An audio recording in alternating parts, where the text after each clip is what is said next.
ଦିଦା ଆଜି ମୁଁ ସଫେଇ ବାଲା ହେଇକି ଆସିଛି। ମୁଁ ଷ୍ଟାଣ୍ଡାର୍ଡ ସ୍କୁଲରେ ପଢ଼େ। ମାମା ଅଳିଆ ଗାଡ଼ି ଆସିଲାଣି। ଅଳିଆ ଆଣ ମାମା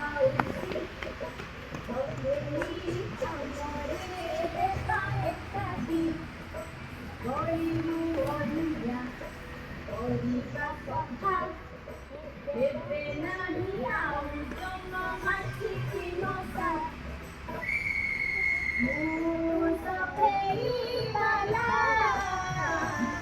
ଅଳିଆ ଆଣ ମାମା ସମସ୍ତେ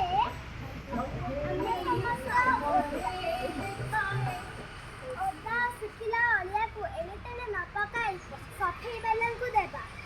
ତା ଦ୍ୱାରା ଆମ ପରିବେଶ ପରିଷ୍କାର ରହିପାରିବ। ତା ଦ୍ୱାରା ଆମେ ସମସ୍ତେ ମିଳିମିଶି ସୁସ୍ଥ ଜୀବନ ଯାପନ କରିପାରିବା। ତେଣୁ ସଫେଇ ବାଲାଙ୍କୁ ସମ୍ମାନ ଦେବା ଓ ମିଳିମିଶି ଆମେ ଆମ ପରିବେଶକୁ ପରିଷ୍କାର ରଖିବା।